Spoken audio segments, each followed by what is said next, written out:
Ladies and gentlemen, welcome back to another episode of the Press Talk Sports Live. I am your host, Jeff Weisinger, joined by the soon-to-be Liberty Union High School District Hall of Famer, the first esports person to be in the Hall of Fame, the man 20 tennis champion, Juan Barros. Welcome back. I know, it's been a while. We've dealt with some sicknesses. God. Still are. But, slowly we're slowly dying, I'm telling you. You know, As people's what it is, but we are pushing through. But joining us today, the new head coach of Liberty Boys Basketball, the state tournament-bound Liberty Boys Basketball team, the one and only Rich Morton. Thank you for joining us. Thank you guys for having me. Appreciate you. Welcome to our humble commode. Yeah. It is low key a mess. Thank you very much. I appreciate you being here. How you doing? I feel good. Feeling really good. So I'll start. We'll start because we only ask the hard-hitting questions only here. Mm-hmm. Are you ready for the godforsaken drive to Fresno? Well, honestly, I don't think anyone is ready for that drive, but under the circumstances, it's something that we have to do. So we have to get our minds right. So we have to be ready. So I'll make sure I relay that to the kids today in practice and make sure their mindsets are ready. So, we'll be good to go. When you saw the seedings come out, because you guys played Clovis, right? Clovis North, Clovis North. Mm-hmm. When you saw the seedings come out yesterday, because we're recording on a Monday, so yesterday, what were you kind of thinking when you saw that? Honestly, I was a little bit surprised that we got a 13th seed. Not really understanding, what they're looking at and the criteria, things like that. But I didn't expect us to have a 13th seed. But like I said, under the circumstances, it is what it is, and we just have to live by it. Yeah, it wasn't clear what the criteria for the bracket was. Comparing it to last year, Clayton Valley was a team kind of in your guys' spot, a low open seed. Mm-hmm. But they still got I think it was a 5 or 6 seed in state last year. Right. And looking at this, like a D2 team like Monroe Catholic's 11 ahead of you guys. So, has Hines talked anything about it? Like, have you guys heard anything No, about it? We haven't spoken. Like I said, I haven't had a chance to speak with him. We had practice on Saturday. And that was the last time I, spoke with him up until Sunday evening when I got the call. Because I didn't get a chance to see the brackets. I got a call, from a few coaches, and they kind of told me, and then I went and checked it out. And so we haven't really had a chance to speak about it. That should be a fun conversation. Yeah. Right. Nothing like getting a phone call at 8 o'clock at night say, hey, we're going out to Fresno on Tuesday. Right. So, we've talked a little bit about your basketball life a little bit. You have probably one of the most interesting basketball lives I've ever seen. Growing up playing basketball in the city, then playing a little bit of NBA ball, and then going overseas. Just talk about this how deep your roots in basketball go. It's a journey. Being a kid from San Francisco, growing up playing high school at Balboa High School, being recognized into the San Francisco Prep Hall of Fame as well, not only Balboa Hall of Fame. Very excited about the career I've had at Balboa. Won a couple championships, won a couple MVPs of the league, Player of the Year awards, All Bay Area Award, Northern California Player of the Year awards. And so for me, not only the individual success, but the team success, kind of made everything, beautiful. And, getting the opportunity to go to college at the D1 level, that was very rewarding for me as well. Attending Cal State Fullerton for 4 years and having a really good career down there in Fullerton. And, from that point, like I tell the kids, basketball, it doesn't end. It's just more steps you have to take if you want to continue to play. So after my college days, I had an opportunity to go to some NBA camps. And against the odds, I wind up making the Indiana Pacers under a non-guaranteed contract, which a lot of times in basketball, a lot of people really don't understand how the business part of it works, right? Which is very interesting. They just kind of see, okay, either you're on the NBA team or you're not, or you're an NBA player or you're not, or whatever the circumstances are. But for me, growing up, the odds were against me. Just like now, it's very difficult for anyone to make an NBA team. It's not easy. But luckily I made it, and I had a brief stint with the Indiana Pacers, something that I'll always remember.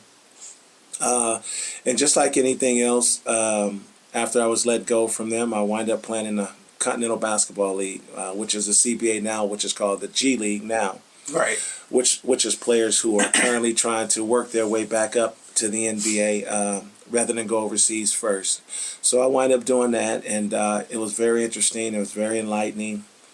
Had an opportunity to meet a lot of different coaches throughout the CBA, a lot of different players who now you guys may recognize some of them on TV. For example, Tim Legler was a teammate of mine. Leon Wood, who's one of the top NBA refs, he's also a ref. He wound up going to Cal State Fullerton, and he was also a CBA teammate of mine. It's just so many names as we talk this that I come across, and players that I meet through my journey in the CBA, which I'll never forget, and and I use those connections to this day. Guys who I want to get in contact with, coaches who I want to get in contact with as well. So very interesting journey, and from that point on, decided to go over to Europe. Real briefly spent 14 years in Europe. 4 years in Belgium, 4 years in Germany. I played in Venezuela. You say really briefly, 14 years? Real briefly. I'll make sure I heard that right. I was like, wait a second. But I don't want to bore you guys with all the stories. That's why I said briefly. No, please bore us. It's just so many stories, to have, playing in these countries, so many memories that I have. Like I said, I played in Belgium and Germany, played in Venezuela, played in Greece, played in the Philippines, played in New Zealand. So all of these countries, it just brings back memories of the good times that I had over there, not only in basketball, but just meeting so many different people and, developing so many different types of relationships with people over there that I constantly, continuously, talk to them now. So it's just been an interesting journey for me. It's been a long one, but very rewarding. And, it's something that I wouldn't change, for the world. What are your thoughts on, from your very brief 14-year stint around the world, what are your thoughts on just like the international game? Because I think a lot of people here, I think nowadays basketball is known as a lot more global than it was probably 20 years ago. Yes. I remember growing up, I used to live in the Philippines every summer, and we would watch a lot of the PBA games. It was kind of cool you play in the Philippines. Yes. Played up for San Miguel Beer. Really? Yeah, played for San Miguel. That was my family's favorite team. Oh, really? Yep. Yeah. Playing for San Miguel Beer. Awesome. See, if I should know that. I could have worn my San Miguel shirt. That would have been so epic. San Miguel Beer. That would have been so epic. But of all the countries you played in, what was your favorite? Do you have a favorite country? I don't have a favorite. They were all different. I had a good time. I think because I was in Germany and Belgium the longest, I enjoyed over there quite a bit. Met a lot of different people. But there were countries that I went for a year or so, and I enjoyed being over there. So I think when you go over to Europe, the one thing you have to understand is, depending on what city that you're in, it would determine how much you enjoy being over there. A lot of guys that I know from the States that I grew up with and played basketball, they get homesick.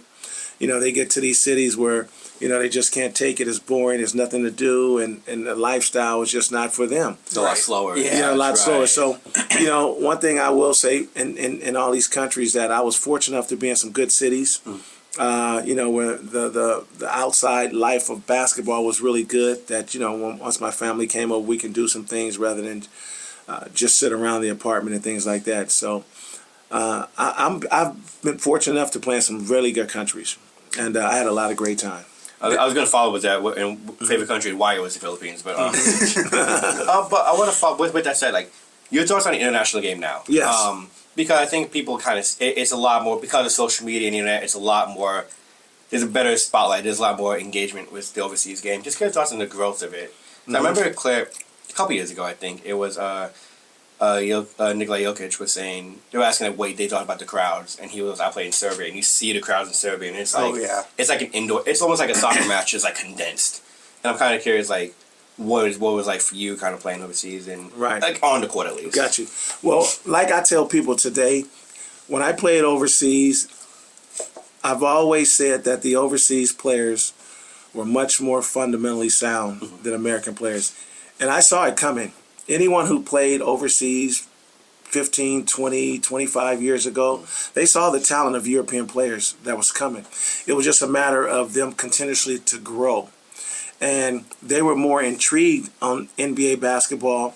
The more Americans that came over there, the more they were able to pick up from their games and everything. And they just kind of took what they already had and kind of mastered it as well and just kept developing. There was a story one time when I played over in Germany, and we had an all-star game.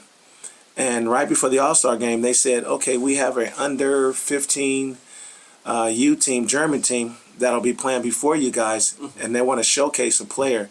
Oh, cool. Now, this player I had never heard of before, and they said this player is a 7-footer who shoots threes like a guard, handles the ball like a guard.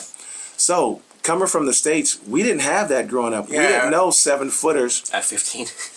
can shoot. Well, not only 15, but just period. 7-footers at that time, they were all in the paint. Yeah, the only one who could shoot. Base. The only one who could shoot was Moot Bull because of Exactly. John Nelson. Right. Exactly. And I have a story with him as well. When I was in camp with the I Golden can't State wait for Warriors.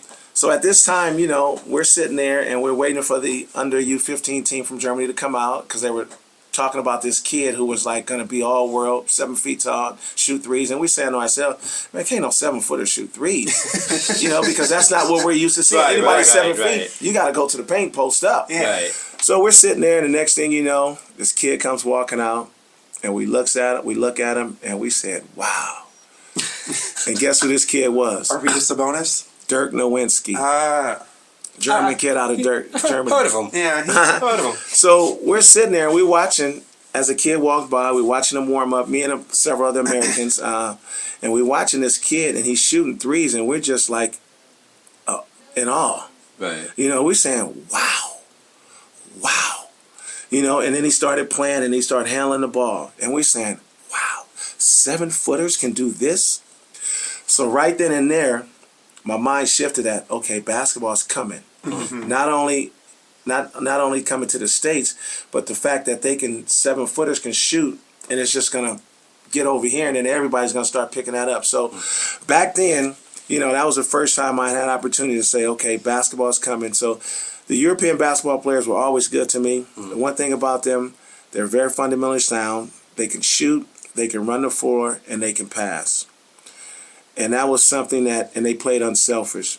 So for me, playing at that time, it wasn't players who are good as the players now, but they just kept developing. They just kept developing, and they caught up. And, what I'm seeing today, or what we're seeing today, is nothing that I didn't expect.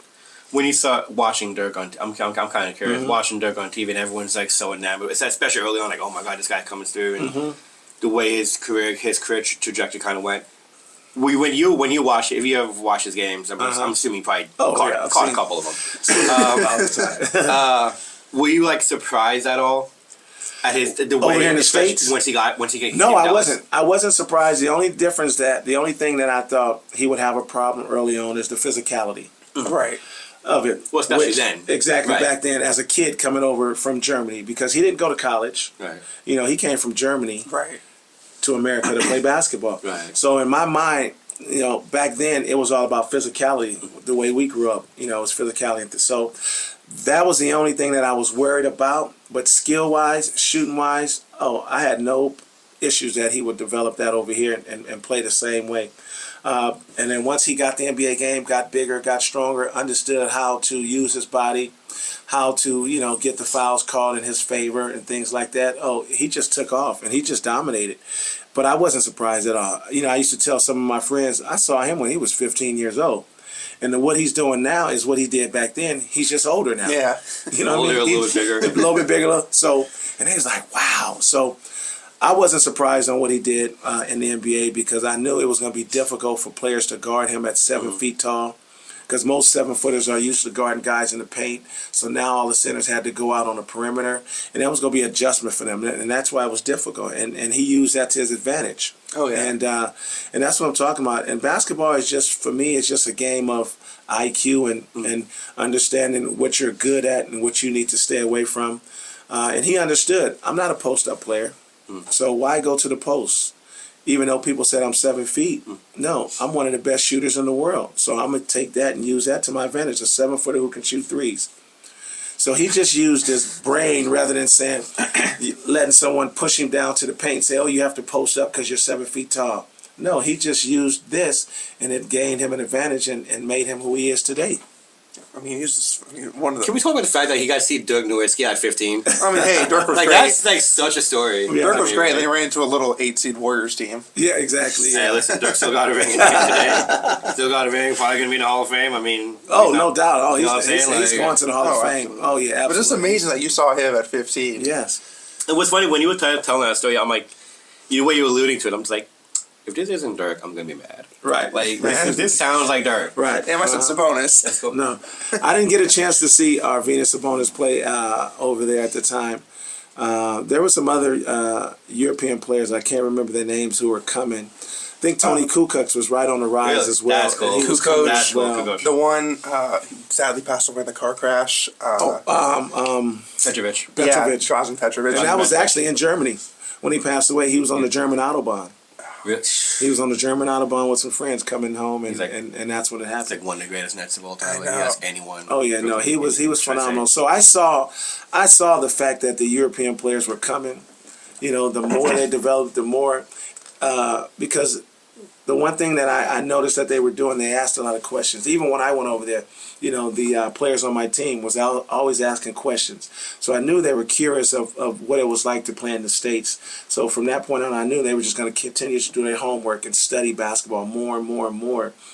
And it was just going to catch up at some point, and they were going to come over here, and they've done an excellent job. I mean, European basketball is great. It's funny because about the 2000s was when like global basketball really grew up, and like it really wasn't put on stage how much that gap shrunk in basketball until Puerto Rico beat the U.S. in the Olympics. Right. So and then now the European nations are kind of running it, and so to say, like I think the coolest part, and I know I say this coming from a soccer background, is like a lot of people think when people think of soccer, they think, oh, it's the world sport, and like to me, I'm just like, well, basketball's right there. Yeah. I mean, it's really It is. 1A, 1B at this point. When you think about it, right? Like Yes, definitely now. a lot of players. Oh, you know, definitely now. A lot of players in the NBA, a lot of European players, and they also played soccer growing up. You know, and even vice versa. Some soccer players played basketball growing up.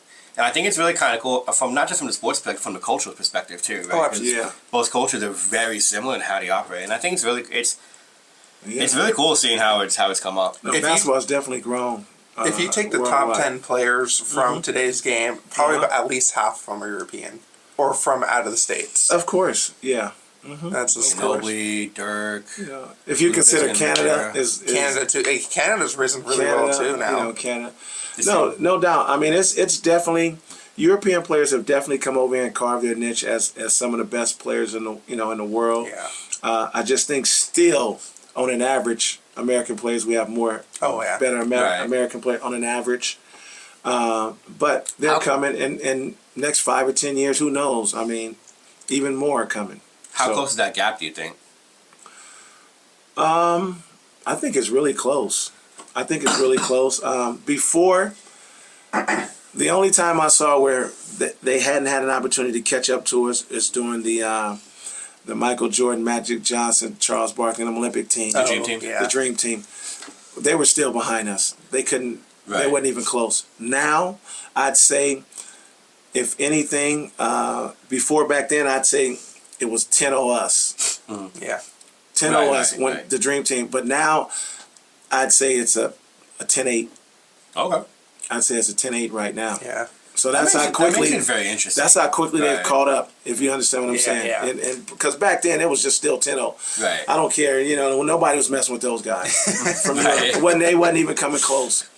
But then, like I said, fast forward 10, 15 years later, I'd say it's about a 10-8 right now. It's almost like Space Jam. But we were like the Monstars. Yep, it's about a 10-8. So they're coming. They're coming. What does that do with that said? Like, what do you think that does for like American players coming up? Because I mean, think about it. It's I hooped in America. Right. I'm better than you, quote unquote, right? And now it's like, well, you got cats from France. We see him with Wemby, right? You got cats, Dirk and Luca and all these guys coming across. How do you feel? Does it put more pressure on the American players? Do you think? I think it just heightens their work ethic. Okay. Now American players have to say, well, perhaps I'm not as good as I thought I was. And so now I have to work 2 or 3 times even harder now, and not only rely on my talent, but, my work ethic has to be the reason why it gets me through, because European players always work hard. Right. The one thing I know about them is they work really extremely hard over there. And so as American players, it's just kind of one of those things to where I can't take it for granted anymore. And if this is something that I seriously want to do, I have to commit and dedicate myself to it even more now than before. And that's all it does. It just heightens the work ethic up now for American players to understand that I got to sharpen my skills. I got to stay on top of things, because if not, I can easily be replaced. Okay. Back then, it was like just me, American players. We're not worried about anybody else but American players. Right. Now you still have to worry about other American players, but now you have to worry about the European players as well. So it's tough. It's very difficult, and it's going to get even more difficult. Even for guys coming out of high school getting scholarships, it's even difficult because college coaches no longer want high school kids. They want kids from the transfer portal. Yeah, that's already been in college, who are developed and ready to go, rather than taking kids out of high school, giving them scholarships. So it's even harder for kids in high school just to get a scholarship now. Yeah, the St. John's coach came out and said this recently too. Yeah, of course. Yeah, most coaches, they don't want high school kids. You have to be a 5-star type of player these days in high school, 4 or 5-star. For a big-time college to really want you and want to recruit you. If not, they can find, for example, what's the guy the Warriors, I'm not the Warriors, but the Lakers have, they just traded, but he came back to them. Oh, Dalton Connect.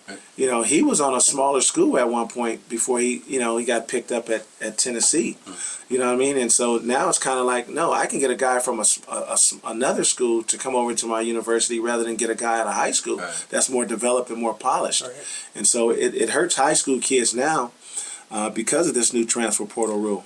What's that? I guess now as you kind of you start you have your head coaching career here. What's that conversation like? Because I think it's interesting. A lot of high school juniors, high school seniors, they all want to play college. High school players in general, they all want to play college ball. But now with the way the business of it is, with the big time schools, they're going after transfer players. Right. Do you think it emphasizes junior college a little bit more? It's like, hey, maybe you go play at Los Medanos, maybe go play at Las Pacific, maybe go play JUCO somewhere like. Yes, most definitely. And the one thing I am with kids on my team is that I'm raw and uncut, and I'm honest with them. And we haven't noticed. and I tell them, and because I know what it's like to get recruited and what college coaches are looking at, I'm saying if you guys are not 100, not 99, not 98, not 97, 100 committed to getting better and being the best you can be, don't even think about a college coach looking at you. It's not even going to happen at all. You know what I mean? Yeah. And so the kids today have so many different distractions, and they don't quite understand how difficult it is, and they don't understand the level of commitment that you have to have, and sacrifice. They don't understand sacrifice. And so it's always going to be hard on today's kids because they don't quite understand it. It's going to take that one kid to really get it and to set itself apart from the other kids until they actually see that. But, basketball is not done. I always tell them there's always somewhere to play if you truly enjoy and love the game. Junior colleges are right there for you now. You can go there and develop for a couple of years, and get better and just be patient. And so patience to me is one of the biggest things that these kids don't have. Everyone wants instant success. No one wants to be patient and say, all right, I'm going to stick with it, wait 3-4 more years playing basketball, and then maybe my body is developed, my game is developed, and I'll have an opportunity to play at another level, a higher level. I feel like social media plays a big role in that sense of instant gratification, is because like all of us, we all see the highs of everyone's career, right? You don't see the in between. And I remember when I coached Logan, I told the kids like they saw all the big time football players really doing it, and the guys getting recruited, the guys getting drafted, et cetera, right? And I told them like, yeah, but you don't see everything before that. Exactly. Right. Yes. How do you manage that with your boys? Well, better question. What's it like coaching for you? You coming from we all come from different generations of playing ball in our respective sports, right? You came from a very tougher generation, considering how physical the game was, considering that, you didn't have, recruiting-wise, you had to send tapes. Right. So a VHS tape, by the way, in case you don't know. Okay. Right. It's this big rectangle thing. Right, exactly. What's it like coaching now and kind of changing a mindset to how you were coached compared to what works for the boys now. It's challenging. One thing about it is very challenging trying to reach the kids today because of, like you said, social media and them having an opportunity to put their mixtapes out and tapes out and things like that, only showing the good part Right. of what they're doing. But I try to bring them down to earth and kind of let them know that, trust me, coaches, they don't pay any attention to those tapes. They're going to come see you in person and see everything about you in basketball. Not only a basketball game, because they're going to watch your body language. They're going to watch how you interact with your teammates. They're going to watch, how you interact with your coach. They're looking at every little thing. Everything you do is under a microscope, when these coaches come watch you. So it's real hard to really get to these kids because they don't quite understand that magnitude of it. They just, oh, okay, I'm first team all league, or I got my tape out and I'm playing on this AAU team and they're showing some good highlights of me. But I tell them it's way more than that. And so once you understand that and you get rid of those things and you understand all the little things that's going to help you get that opportunity to play at the next level, you'll have a chance. But right now you will never have a chance if those are the things that you're living off of. And it's challenging, and like I said, most times in everything, it's only going to be maybe one kid that you probably reach. Yeah. Because the odds are once again, just like the odds of making the NBA, those odds are pretty much the same right now of getting a Division I basketball scholarship. And it's going to take that special person that sacrifice and understands, that I have to be different. I have to set myself apart from everything else to get that opportunity. So it's challenging.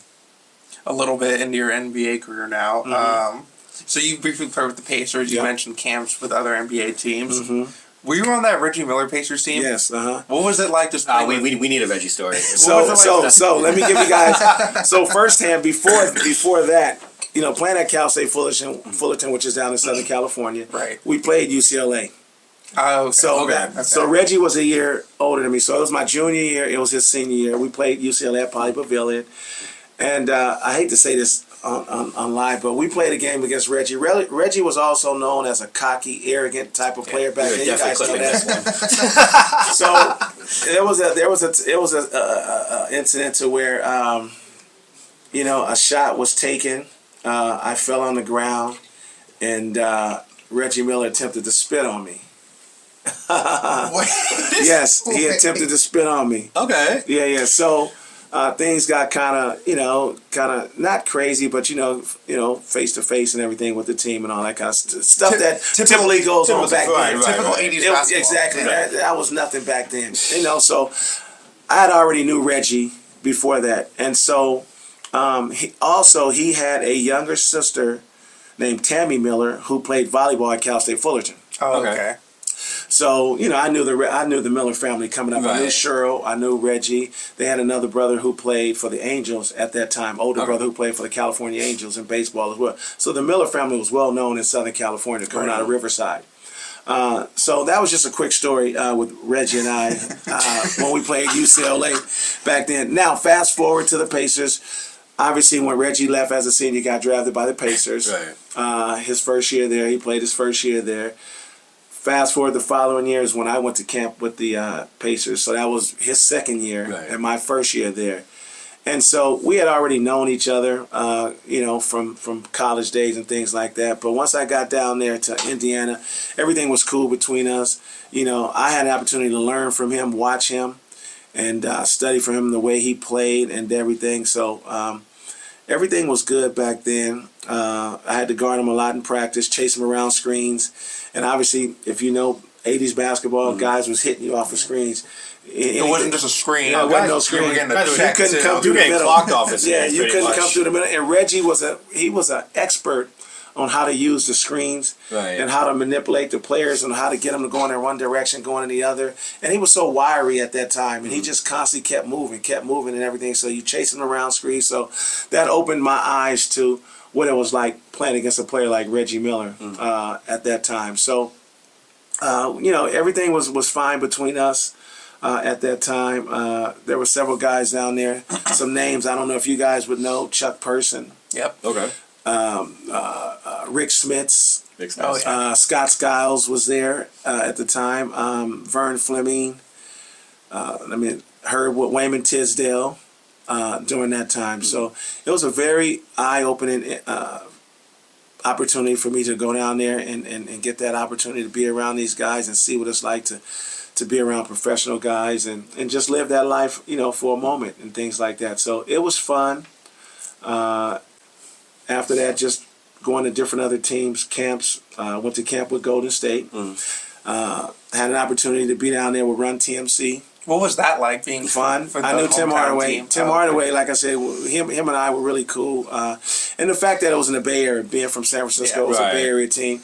We used to hold training camps at Laney College and things like that. And that's when I met Manu Bow.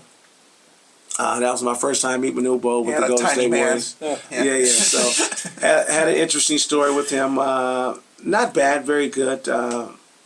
We had a preseason game with Golden State in Texas, El Paso, because that's where Tim Hardaway went to school. Right. So a lot of times, NBA teams like to go back out where, some players they draft and play at their college, just to showcase them. So we went out to Texas, El Paso, and I remember us checking into the hotel, and I remember Manu Bow said, "Hey, young fella, we gonna go get something to eat." What's the voice? Yeah, you have to with Manu Bow. You have to have the voice. Young fella, we go get something to eat. And so I said, "Okay, Newt." We call him Newt back then. All right, Newt. He said, "Meet me down in the lobby." I said, "Okay." So I gets down to the lobby, and I'm waiting, and I'm looking at my phone. I'm like, "Where's my Newt at?" 5, 10 minutes, 15 minutes later, he calls me. He calls the front desk. They say, Mr. Bowles said, could you get on the elevator and come to the top floor? I said, okay. So I got back on the elevator, went to the top floor, and as soon as it was the top floor of a hotel in Texas, El Paso, I got off, and they had a whole bunch of tables set out there, and it was just me and him. They had wine set up for us, and so Manu Bow and I, we sitting on top of the roof and we're eating, right? And he said, "Are you hungry?" I'm like, "Yeah." Next thing you know, everybody started bringing all-you-can-eat ribs out. So Manu Bow and I are sitting on top of the roof in Texas, El Paso, drinking wine, laughing, and eating all-you-can-eat ribs. That's a hell of a story. All-you-can-eat ribs. You know what I mean? And so, that's one of the things I picked up from Manu at that time. But he's just a funny guy, man. We had a lot of fun going to camp with Golden State and just being around those guys, Tim Hardaway, Mitch Richmond, Chris Mullin. Had a chance to room with Winston Garland, which is Darius Garland's dad. Yeah. Winston Garland at the time was with Golden State. Him and I roomed together on the road, Okay. during preseason and things like that. So I had a chance to meet him. Matter of fact, I saw him last week because I went to the NBA All-Star practice. Okay. Nice. Yeah, my son had tickets, so I wound up going in there, and I got to the front, and I seen Winston sitting in the corner because he was watching Darius warm up. Right. So I had a chance to holler at him. It's been a long time since I've seen him. Just had a chance to see a whole bunch of different guys, who I played with over the years and made, some friendships with. Met a guy named Chip England. Chip England is the shooting coach now with the OKC Thunder. Okay. He's been the shooting coach for the San Antonio Spurs for many years in the Ginobili, Duncan, Parker days when they won a championship. Chip and I were teammates with the San Jose Jammers of the CBA when I played out there in San Jose. Okay. Yeah, Chip was he was on one guard, he was on one wing, I was on another wing. And our point guard, I'm going to throw this name at you guys, Pearl Washington. Does that name ring a bell? Yeah. Pearl Washington back in the day, New York City legend out of Syracuse. Yep. Legends. New York City legend. So he's running the point. You got Chip on one wing, got me on another wing. So Chip and I, we remained tight, and I saw him there.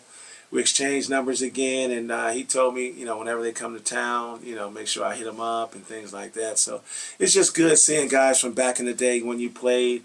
And the one thing about basketball that I've noticed, guys don't forget you. Right. Even if you don't see them 10, 15 years later, once you put that stamp on them in basketball, they don't ever forget you. Right. They may not be in contact with you or see you for years, but when they see you, they remember.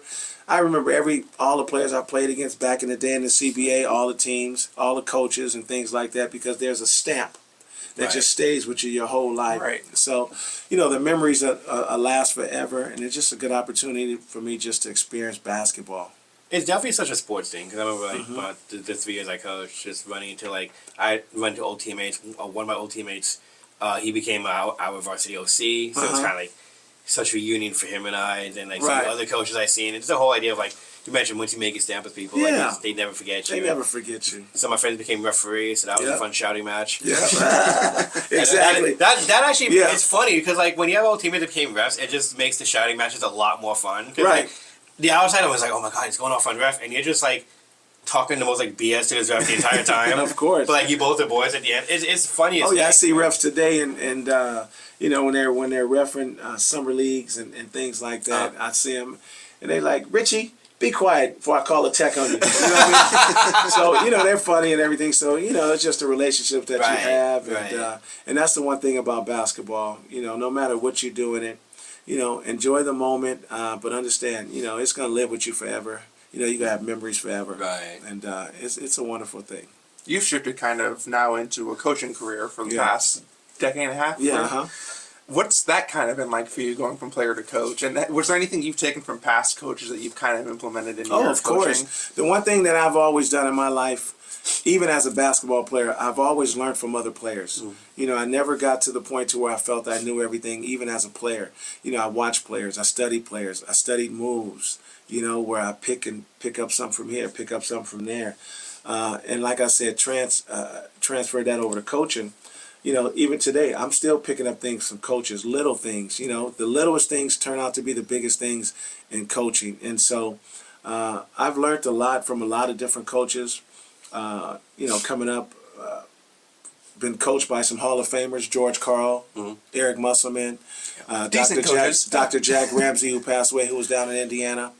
And just, you know, my college coaches, you know, Coach George McCorn, who was under Jerry Tarkanian for many years. You know, Donnie Daniels, who coached over at the University of Utah for many years. So I've just been around some good coaches, and I've taken something from each one of them and just tried to implement on what I say to kids and how I, you know, teach kids and things like that. So it's been fun. You know, and that's the one thing I try to tell kids today is always learn from somebody. Even today, watch players, study players. You know, study their mannerism. You know, study their body language. You know, study how they get their shot off, when they get their shot off. You know, things like that. That's going to help you just become a better player. And so I'm still learning from coaches just to help me become a better coach. Because you know, you never get too big to not, you know, ask somebody for help. You mentioned learning from other coaches. What's the biggest thing you learned from John Hines? Honestly, you know, people don't understand that, you know, basketball, it has its X and O's, and then it has his, you have coaches who are able to reach players, you know, to get them to do what you want them to do. And then you have coaches who are very good at drawing up plays and X and O's and that.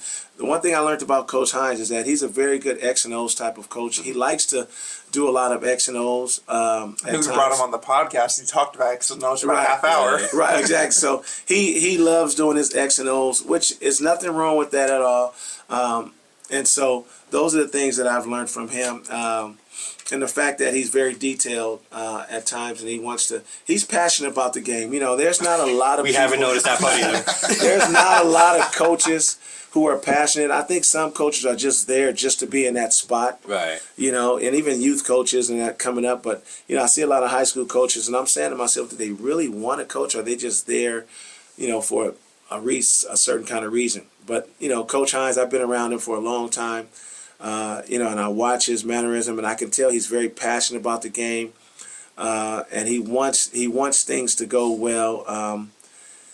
You know, and then you have other coaches who understand players and understand how to reach players and know how to push players' buttons to get them to do certain things. And so, you know, once again, you learn from every coach. You know, you pick up things from different types of coaches. You know, whether it's X and O's, you know, whether it's understanding who you can say something to and how to push their buttons to get them to get the maximum out of their potential and things like that. And so, you know, those are some of the things that, as I've been here over the last several years, just been watch Coach Hines do and study from that. Has it kind of helped you in your first year of coaching at the varsity level to kind of have him kind of as one of your assistants this year? Like, how has that kind of helped you kind of eat? Is it kind of easy? Yeah, thank you. Yeah, actually, yes, it has. And only because he's been doing it for so long. As far as basketball, I think I've been around basketball for so long. Right. And I've been around coaching, kids at certain levels, high school levels, college levels, professional levels and things like that. So for me, that part was easy. It's just, like you said, just having them around, getting some knowledge and recommendations on certain things from him has kind of made it a lot easier to where I don't have to try to, figure things out on my own. And once again, you never get too big to where you can't ask for help. Right. You know what I mean? And so for me, I have no problem with it. And I know he's passionate. I know this is a difficult time for him. I feel like there's a theme there with this. I know this is difficult for him Right. when you're around something for so long. And it's tough. It's difficult. And, major props to him. Because at some point there's another chapter. Everything has a Right. chapter. There's chapters. And, you just go from chapter to chapter to chapter. What's it like for you as you go into this? I know, like, you both the head coach in this. He was co-head coaches. Go ahead, Coach. What's it like for you kind of taking over this program after a guy who's kind of really built it up? I mean, you look at when he started this back in 07? Yeah. Right. Yeah. When he started and how he really built up this program. Right, of course. What's it like for you kind of taking it over, but also at the same time having him kind of like, in a way, kind of have him like kind of give you the tour of the house, so to say. Right. No, once again, I definitely appreciate it. I'm always appreciative to everything. For me, I just want to just make sure we continue to have the success and not go backwards, but to continue to go forward. Right. For me, that's the biggest thing. And so, John has been really good and, just kind of let me know that, those are some of the things that he wants. He wants the program to continue to stay on a high note. And that's, I take a lot of pride in that. I have a lot of pride. And so that's one of my goals is to make sure we stay on the up instead of going backwards. So for me, I have no problem because I'm positive. I'm confident that, everything that I've known in basketball, that I continue to get these kids and get this program to stay at the level it's at. Coming into the season a little bit, it was a great first year for you. Yeah. You guys lost two games, I feel think. like great's an understatement. You lost 2 games and won over 20, I think. Right. You're obviously in state. What has this first season kind of been like for you, just to be able to really run things as a head coach? Honestly, I didn't know what to expect this year. And what I mean by that, not saying that I didn't think we would be successful, because obviously I'm very confident, and I knew the kids who were here, and I knew what was coming back, and I knew we can have some type of success. As the year went on, I was quite surprised on some of the games that we played, because, number one, our size. I thought coming into this year our size would be an issue. So we had to figure out a way, how can we compensate for that and still, get out there and play competitive basketball. But as the year was going on, I was watching the players and I understood that, okay, we may not be size in height, but we got size in heart. And so that was one of the things that I emphasized with the kids is that, you can't grow. You're not going to grow no more probably. So it's not like you're not going to grow 6'4", 6'5" overnight. So let's keep this growing. And so I was quite surprised, but as we got on the road, I was more and more confident that we can go into any game and win any game we had. And so it's been a wonderful season. And I want the kids, no matter, when it ends, whenever that is, I want the kids to understand there's still a special year, and you can take something away from this and you go remember this 10, 15 years down the line, no matter what you do. So, enjoy the moment, but understand as long as you have a chance, try to continue to go as far as you can. There's one tradition, you talked about running this program with pride, especially carrying on traditions. There's one tradition you carried on, which was the winless, or the undefeated league. There you go. Undefeated league. Right. But the league games this year were a little bit more tighter than years past. Was there one team that you thought really could have upended that streak? I think this year was different, and I say this because of this. It was difficult for us because we had to play non-league games, and then we had to come back and play a league game. Yeah. You understand what I mean? Instead of having a separate non-conference. Exactly. Yeah, because he played like the second game of the year. Right. So for the players, that mindset was a lot different. It hasn't been like this in the previous years. Right. You play preseason and then you just go through a easy league. So I think it was more difficult this year for us as, playing against teams because teams were obviously getting up for us. And mentality-wise, it was kind of like, okay, we have to go from here. Now we have to come here and try to turn it back up. And so, we had a couple games this year that could have been scary for us.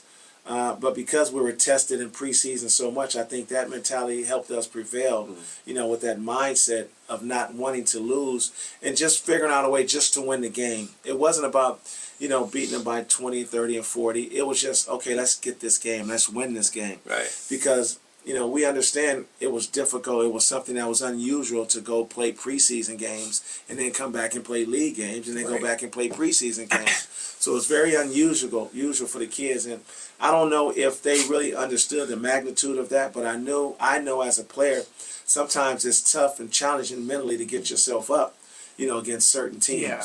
Kind of like trap games. Exactly. So I think that was the most difficult part. But like I said, because of the way we were tested in preseason and things like that, they just developed that not refuse to lose mentality, and it just helped us throughout the season. So, that made me proud, and I let them know that it's not the same as before. So you guys once again did something that hasn't been done in a long time, and so be proud of that as well. I think the biggest example of, like you talked about, getting on that high against a non-league team and then having to come back was the back-to-back, and you guys played Grant and MLK and then come back again to play Heritage the next night. And Heritage was, I remember talking to Coach Carter, Heritage was coming to that game like with insane amount of confidence. Right. And, you guys kind of struggled in the fourth quarter against Grant. It was really a clash of, like, two teams kind of meeting in the middle.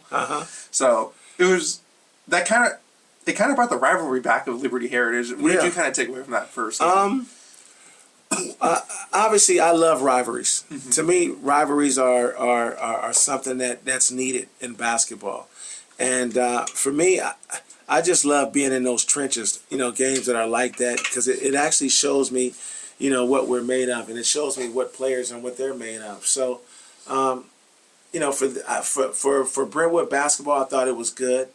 I just think, like I said, for us, we were just caught in a situation to where, we were put in a difficult situation. And so, but once again, because of the strong mentality our kids had, we were able to go out there and get the win.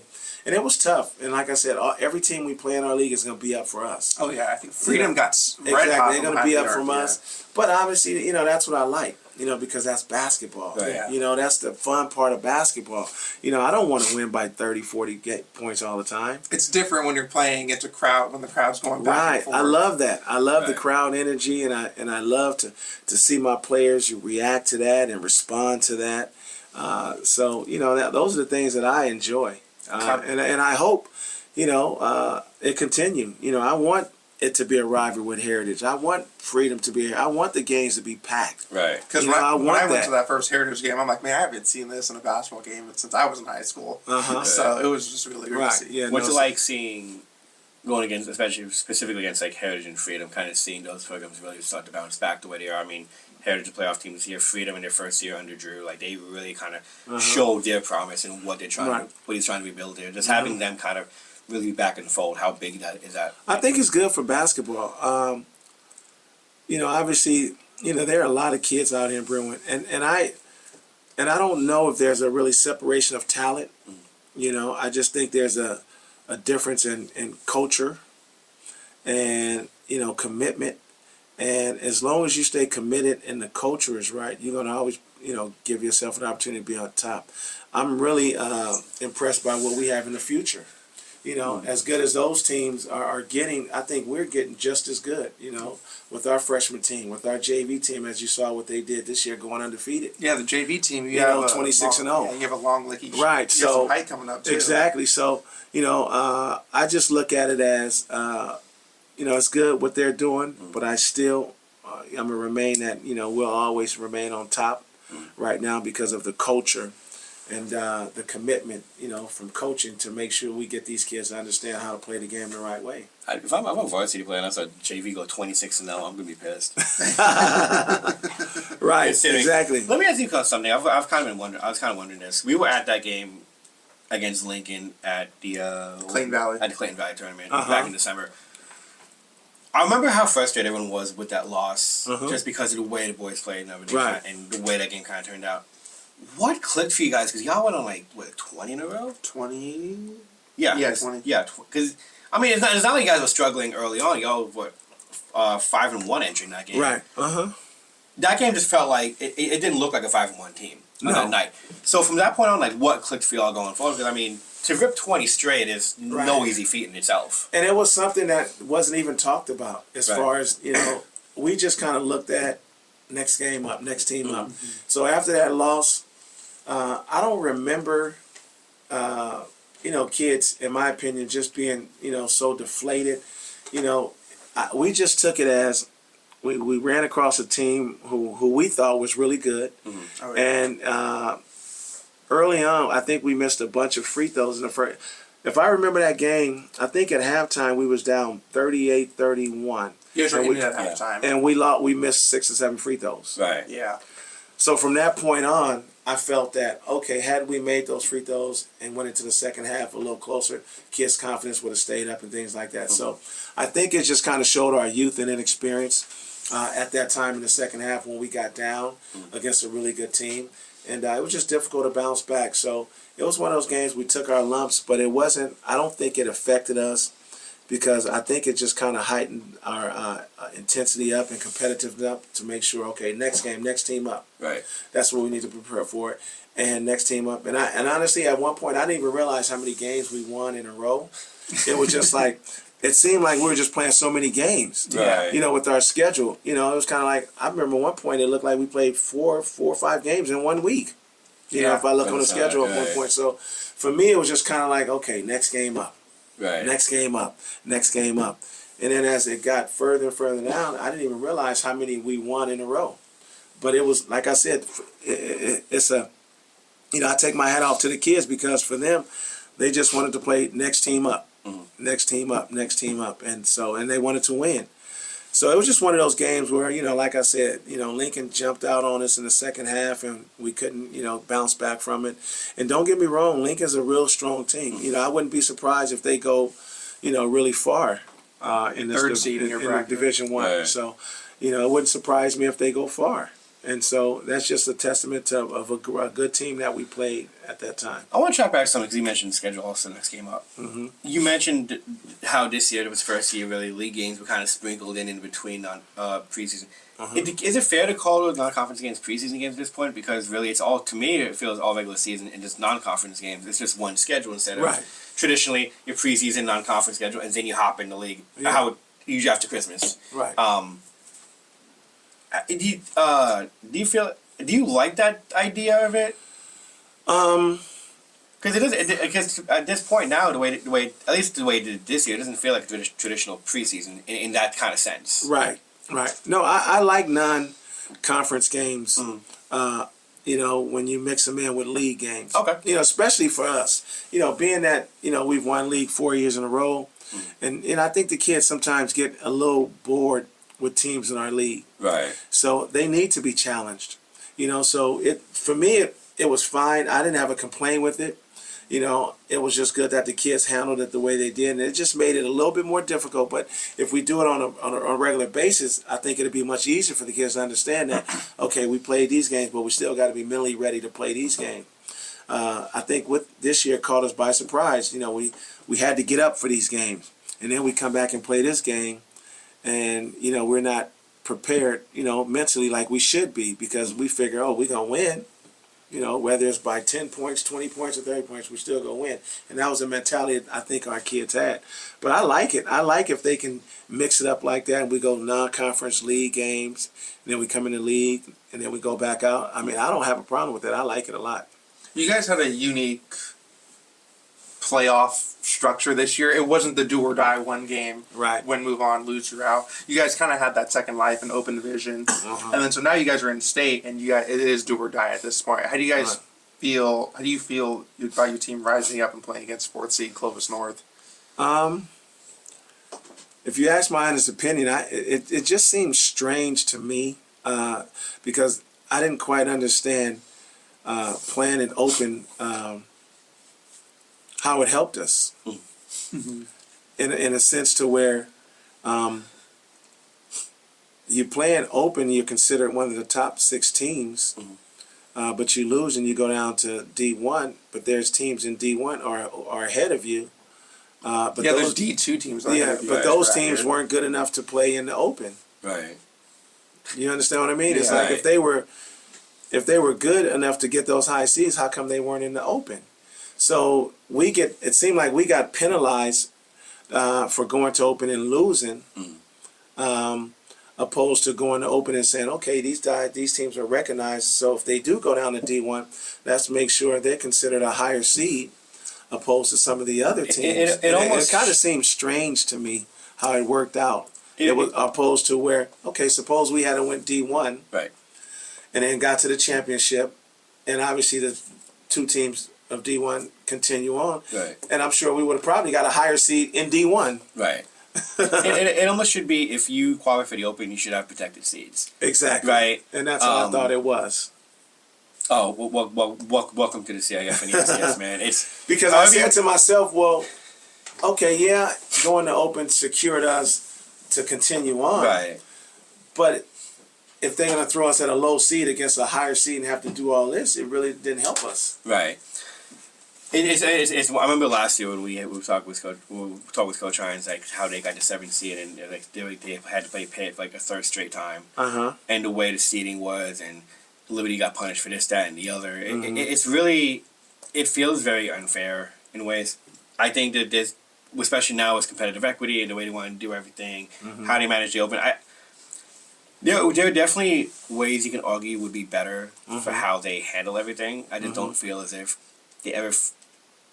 There's always politics in the way. Oh well, this school is this school is that, and well, Liberty plays in the B Valley, so this and that, and it's just tired. It's just like this is to me It's like just tired, yeah. right. It's tired. It's just, to me like this is one of the best teams. Like why not respect Liberty as one of the best teams? And in that's the all. area? Yep, exactly. You want to find more reasons to why they're not one of the best compared to why they could be one of the best. Why they deserve to be here. It seems like there was different criteria this year, because looking at the last year's bracket, Doherty Valley won the D1 title last year for NCS. They were a 14 seed. Clayton Valley wasn't your guys. Well, they were the 6th seed last year in Open. They were the 6th seed in state. So it just seems like something was different this year. Yeah, exactly. The B Val. Exactly. And so that's why it seemed like, and like I said, you'll never hear me complain, but I do recognize when something feels a little off. Right. Yeah. And that just didn't seem right to me. Going from Open and then coming to D1 and going that low. Right. It's like if that was the case, then what was the purpose of us going to Open? If that wasn't going to, like you said, secure us at least a top 5, top 6, 7 seed in Division 1. Because I remember talking after the Dublin loss, I really thought you guys were going to get no lower than an 8. Right. And cause just basically that would have been fair. Exactly. That would have been fair. Exactly. Like if they got the 8, that would still be fair. Because you have a team from the bracket above dropping down in state to the Division 1 bracket. If that makes sense. Right. So, and then kind of levels it in a sense. Yeah. Yeah. So it's kind of different. If you can have protected draft picks, you can have protected seeds. I'm just saying, like I don't see. Right. It's just they make it so I know selecting between thousands of high school teams is not easy, and I understand that, but we talked about this before, like Open. I feel like because we have 7 divisions, 7 divisions. 7 for section, 5 for state, I think. Okay, 7 for section. Yeah. Okay. So, speaking for the NCS specifically, right?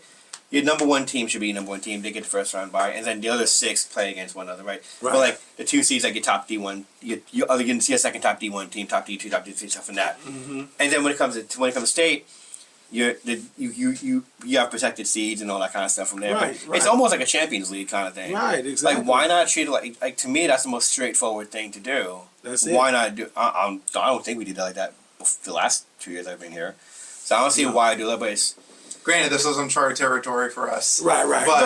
But to me, that it's just common, common sense to Like me. if you, especially when if you're penalizing open teams, basically, right, it's like open teams got penalized. if So you're one of the best teams, be treated like one of the best teams. exactly. It shouldn't matter. And if you don't, then put those teams, who you felt are high D1 teams.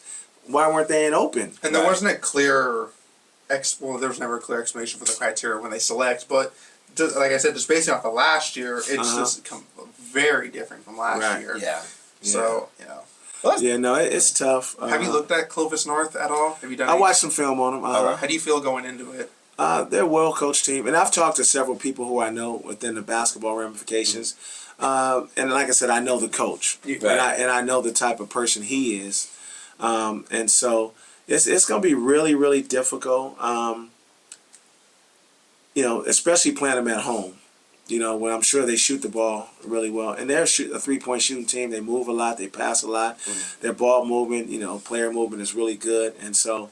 Our guys are just going to have to be on cue, have to be alert and make sure we capitalize on any mistakes that they make. And, we control the tempo of the game and get the shots that we want. So it's going to be difficult. I'm looking forward, but I know it's going to be difficult. But it's just another challenge. I feel like the biggest challenge really isn't as much on the court as far as it's just getting there. Right. And we talked about we talked about this kind of before we started. And I'm curious. I don't know if you can talk about it. If you can talk about it on mic.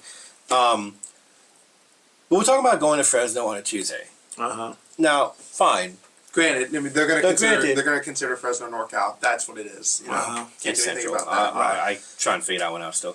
But with that said, getting there is going to be a challenge in itself, and I feel like that's actually the bigger challenge in the game itself. And speaking on that, to me, that shouldn't be a challenge. Right. To me, that should be the last thing that we should be worried about on how, getting there. And so, like I said, I don't know what the correct criteria is right now, but I know on a Tuesday, hopefully, people can see that it's we have to make sure we have comfortable situation to get down there. Right. And if not, because ain't nothing like driving down I-5. Right. Weekday. Oh my God. Or just coming home. You got to realize, you got to come home at 9 o'clock at night, 9, 10 By the o'clock. time you almost 11. Another 3 hours. Honestly, another 2.5, 3 hours away driving back. So, it's not the best situation, but it's something that we shouldn't have to think about. Right. The only thing we should be worried about is the game, game plans and things like that. But we'll find out more information today on Does that kind of provide kind of a distraction in a sense, or the potential for one? If you think about it, 'cause, I mean, we talk about how tough they are on the court and all that stuff, but the travel lag, and I'm not saying Fresno's super far. Like I just came back from LA yesterday, so that's a much longer. It's just during the week. Right. That's the problem. It's just during the week. If it was a Saturday, you kind of plan for it. Saturday parents. Yeah, we get up Saturday morning, drive out there, hang out there. It's much easier. Make a weekend out of it. Right, exactly. Right. But on a Tuesday, it's always difficult to go that far. Right. On a Tuesday. Class and work the next day. Kids have class the next day. And to be fair, like if Clovis North had to come up here, it's the same argument there. Of course. But however, they probably would have the bus. But they should have looked at teams and looked at the distance between the two. All the teams that were in there. I know Cal High is going up to Intercom, but that's not far. That's an hour and a half away. That's not terrible. You know what I mean? That's not far. I think we have the furthest trip with the teams. I heard the NCS is providing Cal with a private jet for that one. I know. I wouldn't be surprised. Yeah, just looking at it, you guys. We have the furthest trip on all the two teams. But that has been kind of a theme with the NCS in general this year. Like I remember coming with the girls basketball playoffs. I cover a lot of girls teams here, and their Heritage had to go all the way to McKinleyville, which is damn near the northern border. Now, was that during the week when they played? It was Wednesday. Wow. It was a Wednesday game, so it was a whole day. They made a day out of it. I remember when we interviewed Nate, the Heritage AD, because he's on the NCS sport. He said that distance doesn't impact seating, which for opening round games, I feel like it should because those games are on the Tuesday, Wednesday games. Right. If you get to a quarter, a semi, okay, cool. It kind of is what you kind of deal with it, right? Or at least like when you schedule it, okay, well, they got to go far. Let's make these games, because of the potential for distance, let's make these games close to a weekend. Right. Scheduling-wise and stuff like that. Right, exactly. It's just a lot of this year's playoff restructure was a lot about competitive equity, which is great because you have a lot more schools getting opportunities to compete in playoffs where they should have, et cetera, et cetera. Heritage upset at 3 seed. But on the flip side of that, it's like, okay, we're going to send you 6 hours north on a Wednesday. Yeah. In the middle of the week, in the middle of the school and work week. So you're also asking parents to go up there. Of course. It's one of those things where it's like none of that seemed to be kind of like the family aspect of it or the kid aspect of it, student aspect of it seemed to be really be included in this. And it's surprising because the idea was to create this better atmosphere for the student athletes, and yet you sacrifice the student part. And like you said, this was a big moment. This is the first time in program history they've gone to state. This is something that's to be celebrated, not stressed over. Exactly. So, it's just another thing. But I don't know if the kids are really stressed over that part of it. I think the kids are excited. They just want to make sure, we have an opportunity to get down there and be prepared and be ready to play. What would it mean for you guys if you guys pull this off? Like the opening round at least. What do you think it would mean for the program? You've been around the program Well, for a while me, now, it'll be great because of the circumstances. Right. Because obviously, I respect Clovis North a lot. Right, it's a very good team. Not only that, the travel that we have to do, in that sense alone, it'll just show, what we're made of. And like I said, win or lose, I felt our kids, we've had a great season. Nothing to put our heads down about. But at the same token, we still alive, so why don't we go in there and try to win the game? Just to put this out there for you guys. If you guys do win, you do have the furthest travel could be to San Ramon. Oh my God! So what a trip that would be. That would almost feel like that would be. That'd be like a walk down the street. Exactly. Exactly. I would almost use that as motivation. Right. Exactly. Listen, you win this, we don't got to go far. Yeah. We shouldn't have to go far anymore after that. If I'm just looking further down, what happens if we win that game against San Ramon? But this is a team that obviously deserves to be in state, just how talented they are. And this team is young. You only have 2 seniors on this team. Right.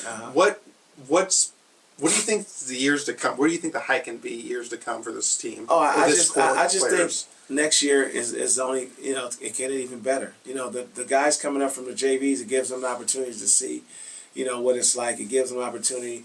Once we talk after the season to understand the work ethic that they need over the summer and things that we need from them over the summer to help us. And just the experience from guys that are coming back, it gives them a little bit more experience and maybe open up their eyes of what they need to do over the summer to get better for next year. So I think it helps us a lot, just being in this situation and not having only but 2 seniors on the squad.